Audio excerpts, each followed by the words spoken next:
Welcome to Loving Out Loud, how to improve communication, sustain sexual passion, and create lasting love relationships. My name is Paula Smith, and I'm your summit host.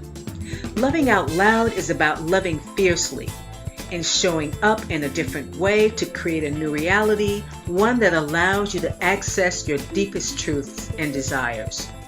No matter where you are in the love and life cycle, Loving Out Loud is a prescription for awakening your heart, your mind, and your body to a deeper consciousness and a more authentic and intentional self-expression. Welcome to Loving Out Loud.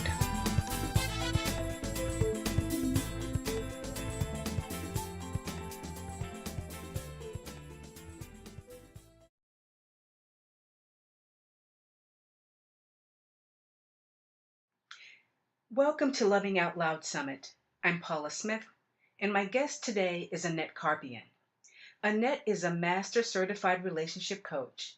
Annette is also on the professional coaching team of the Save the Marriage group, a group that helps couples who are struggling to release their resentment, anger, and sadness and grow closer. Annette's coaching practice is Great Relationships Coaching. Annette has been married for 40 plus years. The first 20 years were full of struggle with raising a family and commuting and never enough time or money and connection. After receiving coaching and using personal growth tools, her marriage to Todd has shifted into one of enormous levels of joy, deep connection, fun, romance, and delight. Let's give a loving out loud welcome to Annette Carpien. So I would like to welcome you, Annette Carpien, to Loving Out Loud. It is such a privilege to have you on this summit. You were a guest expert on my Discover the Languages of Love Summit. And thank you so much for saying yes. I love invitations from you, Paula. Thank you so much. Yeah. So, today, we're talking about loving out loud, and you have chosen to talk about a topic that I think a lot of individuals and couples suffer from, and that is stinking thinking. So first of all, can you tell us, for those of us who don't have it, I'm sure there are some, what is stinking thinking, Annette? Yeah.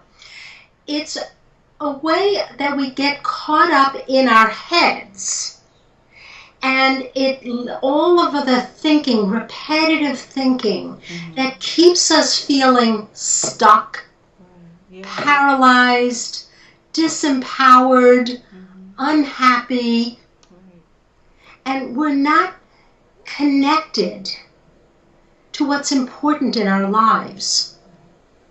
Now, every human being, every one of us, is vulnerable to this. Now, so when I use that term, stinking thinking, which I did not make up, but as soon as I heard it, I just said, oh my God, that so fits. Yeah. So I just want people to understand that this is not a judgment of the way you think. Right. It's really a framework for noticing and being able to capture what's going on for us. Right, to identify what it is. Yeah, and to have a name for it. Have a name for it. I catch myself in it, sometimes I used to be in it way more than I am now. But, whenever I start going there, in vulnerable moments, like something that's embarrassing or hurtful or some event that, that just really got you. Yeah. And it could be, of course, a pattern going on in your own life, in your relationship, and you get caught up in this. Like when I do, I go, oh, hey, wait a minute. I think I'm caught in some stinking thinking here. So it's really just a way to frame it for yourself. And the moment that you notice that you are caught in it, the noticing, the awareness is your moment of choice. And with that choice comes opportunity and power to choose how you want to proceed. You know, when we're caught up in why me, he takes me for granted, you know, all the things, I'm not good enough, all of that thinking. And we go round and round and round in the conversations in our head that, you know, when we're caught up in it, you know, we are not loving our lives. We are not loving ourselves. We are not loving our spouses. Right. Yeah. Yeah. So with that said, you've already started, but what's the impact of that? Mm-hmm. Yeah, it's a great question. Well, when we're caught up in our head, we're not engaged in what's important to us. Our children, our spouses, our work, you know, anything else. We're not really fully present. It's like, you know, we're not really there. And I've heard many people say that, you know, that their kids get like emotionally abandoned. Wow. You know, one or both may be caught up in it. Yeah. Now, you may be doing all the things to take care of your children and do what you need to do, but that connection and that give and take is missing. Yeah. So this is this framework of thinking. It's not a judgment. Becoming aware of it when it's happening. What causes the thinking, Annette? Well, let's just say that our minds are kind of wired, our brains are just kind of wired to do that. It's automatic. When when like our needs are not being met, when we're not feeling good about ourselves, when we're feeling vulnerable, the automatic thing to happen is that we process it over and over and over and over in our heads. Right. It's part of being human. And there are many tools, many ways that we can shift that so that if we're caught up in it, and our pattern is to stay caught up in it, you know, for minutes, hours, weeks, you know, like on and off for lots of time, how with practicing other tools, other ways of releasing that, how it might go from a huge part of what's going on for you to a much, much smaller, so that you can pull yourself out of it much faster and more easily, so that you can get back connected to what's really important in your life. And even be able to gain some clarity about what there is to do next. Most people, when they're caught up in that stinking thinking, going over, you know, how hurt they are, why their partner did this to them, you know, all of that, when you're caught up in that, generally people cannot make good decisions. They're very stuck.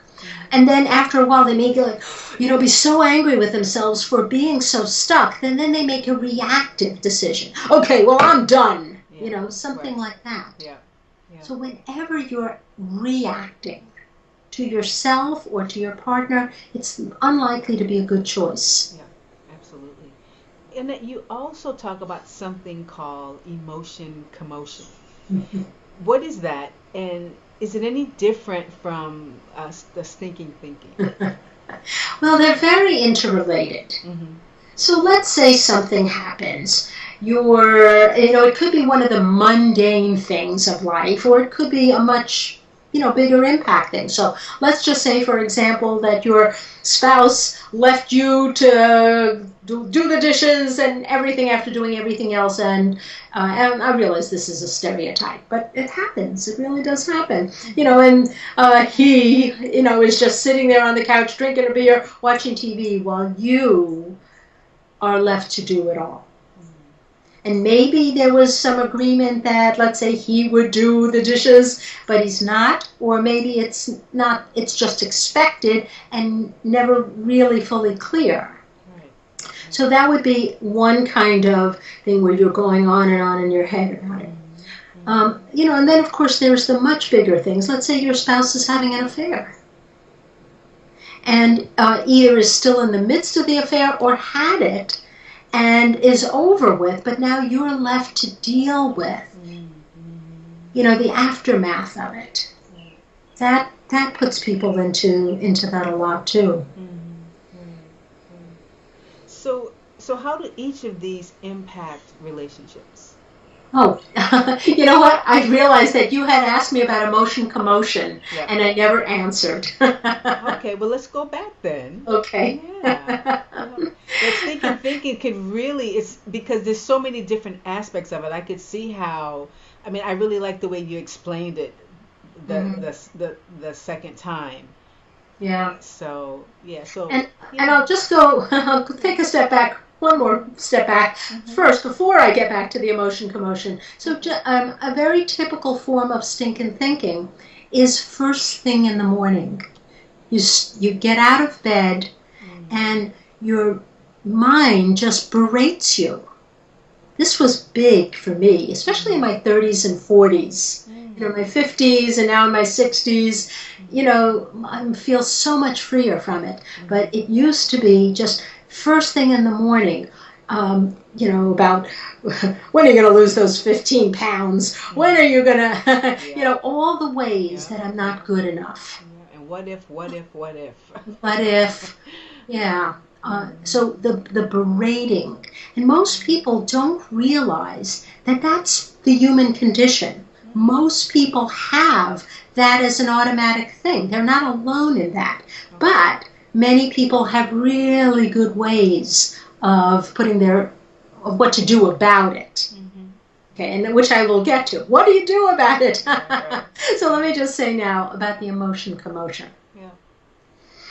So there's the thinking in our head, and of course it's very related to the feelings that we have that sit within us. So the hurt, we may feel a lot of hurt here. We may feel a lot of stress in our belly. So usually emotion is very correlated with our bodies. And so there becomes like a brain synapses that connect between the thinking and the part of the body that's experiencing something. And so the emotions start running our lives, and then we're feeling it, that feeling in our gut or in our heart. We're feeling it over and over again, and they keep feeding each other. So it's when your emotions are running you. Okay, that's the emotion commotion. Yeah. Yeah. And they both impact. Yeah. If you're living inside of hurt, resentment, bitterness, that's going to impact everything in your life and your relationship. Right. So, what's the antidote? How do we get free of this? Because I'm just feeling like just totally bogged down, just thinking about how I used to think like that, and the suffering that people go through when those two are active states of being. So what's the antidote, Annette? How can we get free? Yeah. So first I just want to put a little framework around it. Okay. So our mind and emotions we can train them. They're automatic. What happens to us is automatic, but we don't have to be victimized by them. And so we can actually create new brain synapses to have us do it differently. When something happens, we can be in charge. But we don't know that. In our culture, we don't have a lot of tools for doing that. Now, people who study yoga and meditation and Buddhism, may have learned some other tools that really are very empowering. to them. So, first of all, as I said before, the moment that you notice that you are caught up in that stinking thinking, emotion, commotion, where you are at its behest, you're not in charge. The moment you notice it is your moment of power, of opportunity. So it's like, oh, okay, so awareness is your biggest key.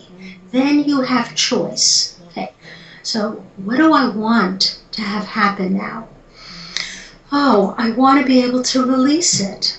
I want to get connected. It's good to have kind of a vision, a larger vision. I want to get back to what's really important. I want to be able to just love my kids. I want to make a difference in this world. I want to, I want to have a loving marriage. So having a bit of a larger vision is very helpful. Now, if you're caught up in stinking thinking, at the moment, you're not going to be able to go there.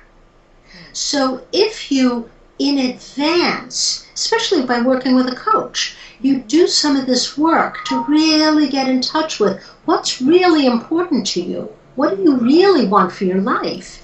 And so it's almost like a plan for what to do. Whenever you're caught up in emotions, you're not going to have the ability to get out of them and think strategically or vision. You're not going to be able to do it. Or even problem solve. You're right. Yeah, makes sense.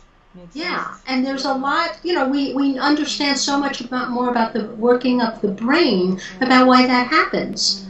So we need to actually train our brains, and we have found that there's all this neuroplasticity. We love to use that word. That our brains can be trained and rewired for what we want, but it takes intentionality to do that.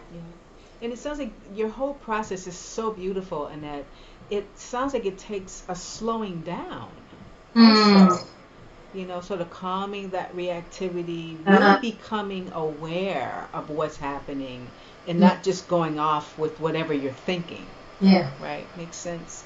Yeah. So you've set the framework.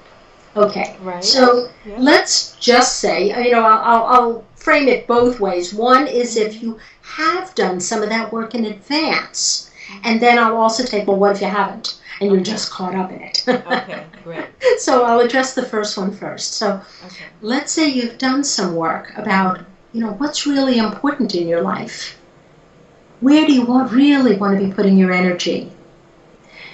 Then to put some words around that, like I want to have a life that where I feel empowered, I feel loved, valued, appreciated, and I want to give that too. So you come up with some wording that works for you. Framework. I want to live confidently and with passion. So you find some words that really resonate for you. And then I really encourage people to just write that on paper and have it on Post-its, have it, all everywhere you can to keep reminding you of that. And in advance, you start a practice of doing some deep breathing and then saying that to yourself. Like, so in the morning when your mind is berating you, you wake up and you hear the thoughts, and then you instead, you say, I want to live confidently and passionately. I intend to live confidently and passionately. You just put some intentionality into that, slowing down. Breathing is always a great way to do that. So that's kind of having a little bit of a plan. And it's only one step, but it's a good step to get you going. Knowing that you can put your energy, where you put your energy and your thinking, that's what's going to grow. Right, makes sense. I was just thinking, like, when I first began my recovery, my recovery journey, and I would wake up and life was just on me in the morning. If I had just known that, to just, that practice that you just mentioned, to just wake up and say, I don't want to have my head driving my life. Yeah. It would have been And so different.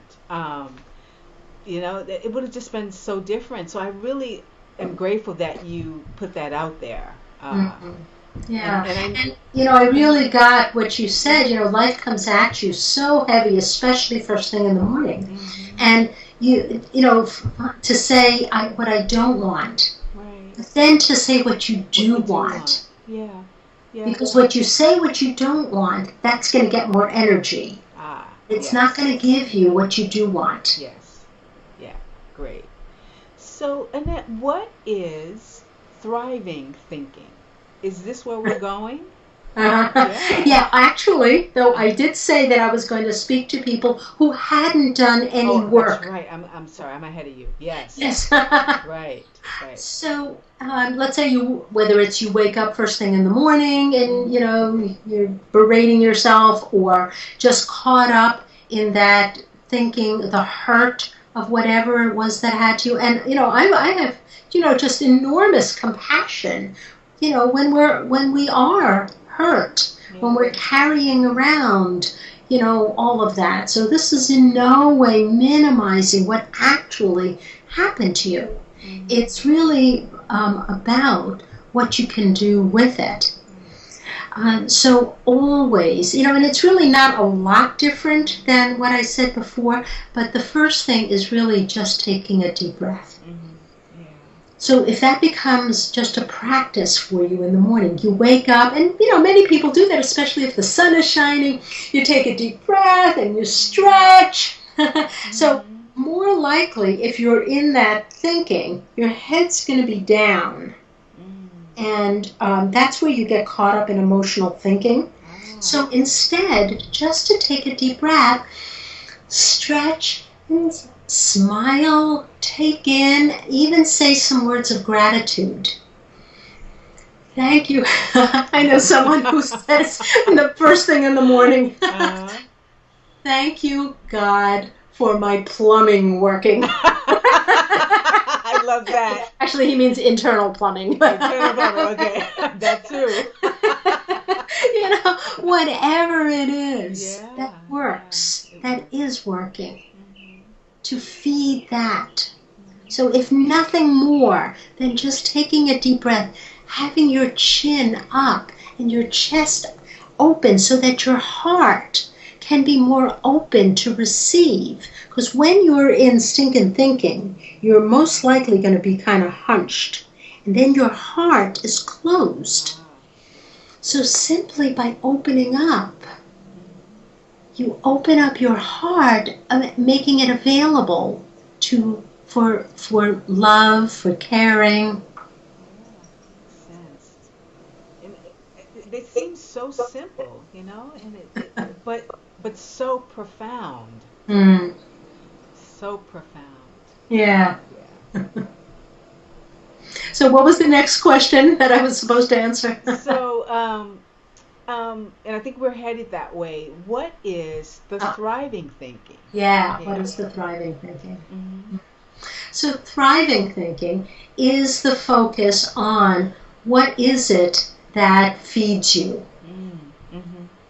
What is it that you're working towards? What do you really value in your life? And, there's always going to be a gap between where we're at and where we would like to be. So even, let's just say you have a value of generosity, just any value. There'll always be a gap between where you're at and where you could be or where you want to be. So just to recognize that's part of being human. There's always a spectrum from the not functioning well end to the other end of the spectrum where you're absolutely, like at a 10, out of a 10. And just to notice, so we're always in every different area of our life, somewhere on that spectrum. And so what would make it, how can I move one notch? How can I be a little more generous? How could I be a little more loving and giving? How could I pay more attention to whatever it is that's important to me? So even if we think of it as just a notch up on the spectrum, every little notch is going to matter. And you are the authority for yourself on what would move you closer. Right. So is that a gift that some people are just born with, or is it a choice or something that we can actually learn? Well, we can absolutely learn it. So some people, sure, it could be from their childhood. They just learned how to do that. I can't really answer that. I would say that some people, maybe because of their home life or whatever, have more of that. It's easier. Of course, self-esteem, self-love, the amount of that you have will put you into that more easily. If you don't have a lot of self-love and self-worth, then you'll be struggling with that more. I see. Yeah. So it's just think of that. I just have a little longer to go on the journey. I have more steps on the journey. But it gets easier and easier. And so the times that you're caught up in, stinking thinking, whatever, can get shorter. So don't think that judge yourself if you fall back into it. But notice how over time, as you grow and work towards what you want, that the number of times you fall into it, the length of time you fall into it, will be less and less. So that's wonderful progress. So don't think about being all the way, we're never a finished product. Never. Yep. Always a work in progress. Right. So what's the impact on the thriving thinking, on self and relationships and other people? Can you speak to that? Yeah. This is also related. Thriving thinking is very related with another term, growth mindset. Okay. So there's a fixed mindset and there's a growth mindset. And this comes from one of my favorite books, Mindset, M-I-N-D-S-C-T, by Dr. Carol Dweck. And she frames this in there. So a fixed mindset is, well, I am the way I am, or you are, nothing's ever going to change, nothing, you can't teach an old dog new tricks. Or if I'm not a star, I'm a nobody. That's another version of that. So that's fixed mindset. Growth mindset is, how can I be someone I'm really proud of? Or what can I learn from this to get better results? How can our marriage, and I do a lot of this work with couples who are trying to heal from affairs, even if I'm only working with the betrayed partner, what can I do? So this was a huge kick in the butt to me. How can I learn from this so that our relationship, either I can get clear about what my next step is, or if I want that relationship to I want to keep my marriage, how can we grow from this? So it's always growth oriented. So thriving thinking and growth mindset are very interrelated. Or let's say the growth mindset helps produce the thriving thinking. But the thriving thinking is where you put your attention. When you put your attention on what's most valuable to you, what's most important to you, how to make the most difference, that's thriving thinking. Where you put your energy, that's what's going to grow. So if you don't have a clue, like a lot of us, Mm-hmm. How do you start doing some thriving thinking? Mm-hmm. Well, my first step was similar to what I talked about before, like in when you wake up in the morning and you berate yourself, Mm-hmm. because I really had a real bad case of that, and so I actually worked with a coach, getting, um, having like, what is it that I really want for myself, for my life, and working towards that, to my thinking, doing some intentional work on working, stepping towards that. Mm-hmm. Mm-hmm. So that was my, real, what I dealt with enormously, early on. Mm-hmm. So to ask me your question again, I think I got a little off No, that's focus. okay. So a lot of us, some of these concepts are pretty new. Uh-huh. The thriving, particularly the thriving thinking. So Mm-hmm. if we're just starting out, how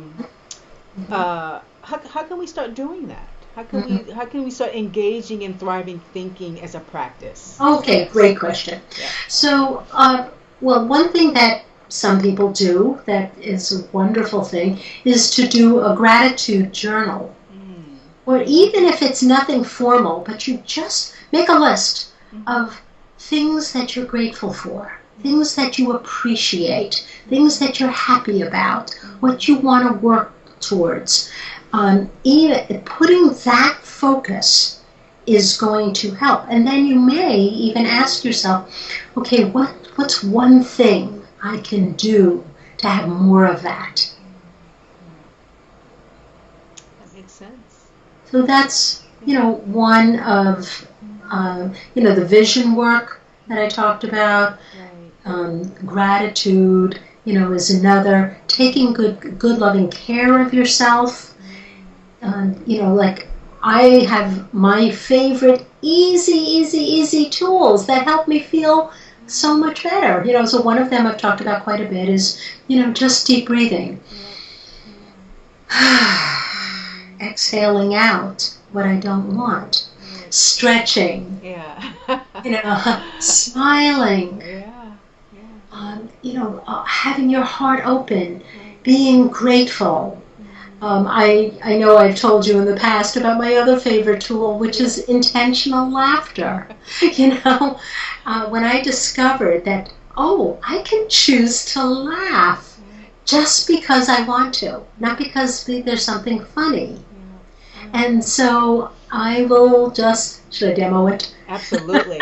It's so Okay. contagious. It's so Okay. So contagious. I will do this whenever I need an energy change. Sometimes I just do it first thing in the morning. Yeah. And I will preface it by saying you can do this out loud or Mm-hmm. you can do this silently for the people who go, I won't do that. But the out loud version is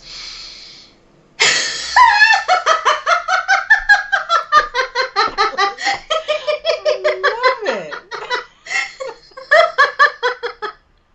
And just doing that for 15, 20, 30 seconds will be like one of the best investments of those 15 to 30 seconds that you can do. Yeah. And the key is that diaphragm belly pumping, Mm-hmm. because that's where all the catharsis happens. And that's where the energy shift happens. Yeah. So doing that, and if I'm in public or someplace where I don't feel comfortable doing that aloud, I will just, sometimes I go into the bathroom, in a public place or something, and I'll just do,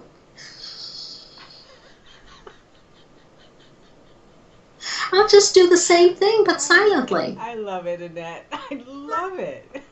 That was one to me. Now, not everybody gets it or feels the way that I do about that. But for me, that's just a precious tool. We have so many internal tools, some might say God-given tools, Mm-hmm. that are just freely available to us Mm-hmm. and Right. to make use, and they're not very difficult.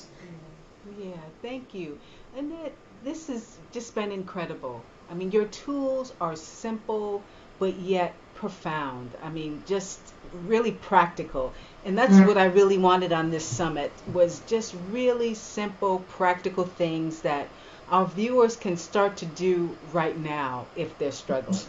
So I'm just going to ask you, lastly, are there any final thoughts that you'd like to share with us? Yeah, yeah. So mostly I've been focusing on self here. Mm-hmm. How it is, when I get caught up in this, or when someone gets caught up in this kind of thinking, what we can do. But then, there's what we can really be doing for our partner. Very likely, most relationships have a lot of power struggle. Me versus you.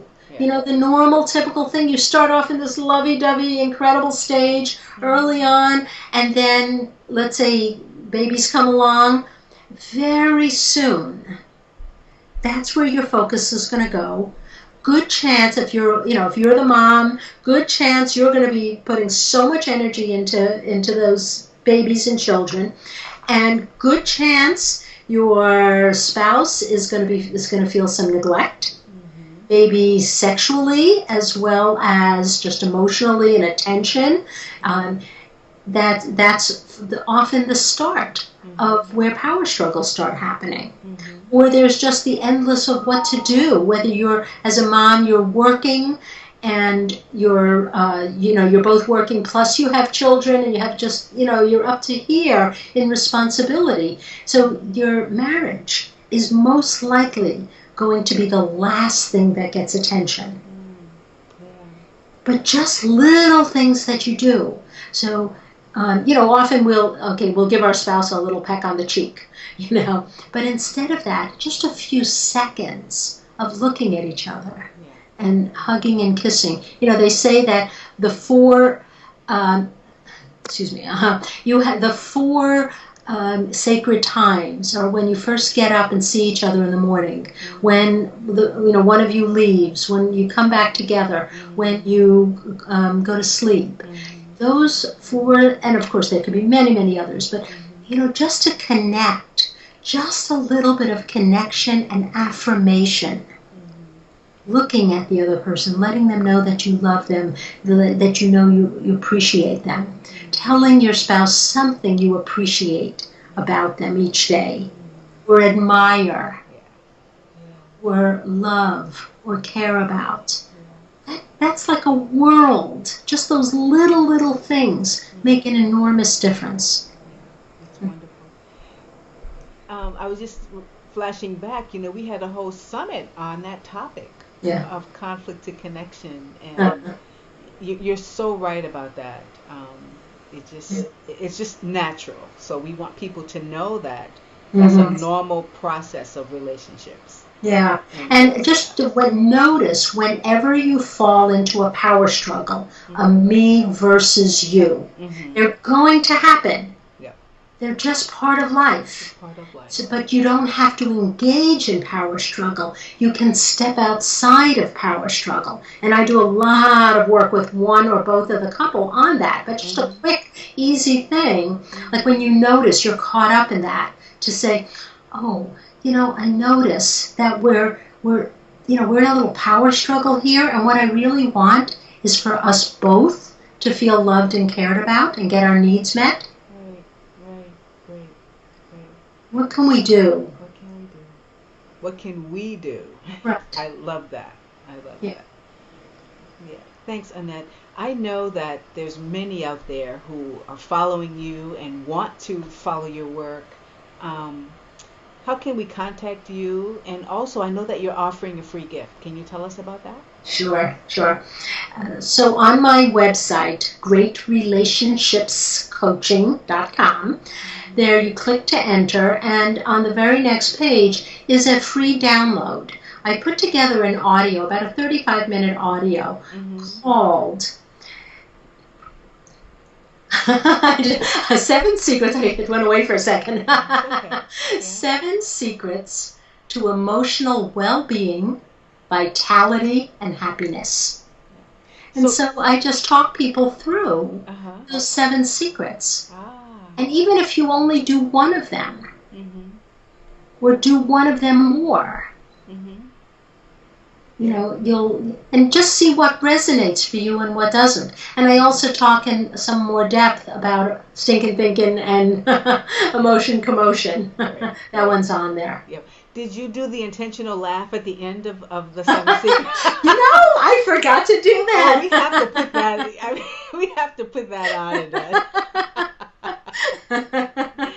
So, thank you, Annette Carpien, Great Relationships Coaching. Thank you so much for laughing out loud with us today. This has been amazing. Thank Amazing, you. Annette. Thank you, Paula.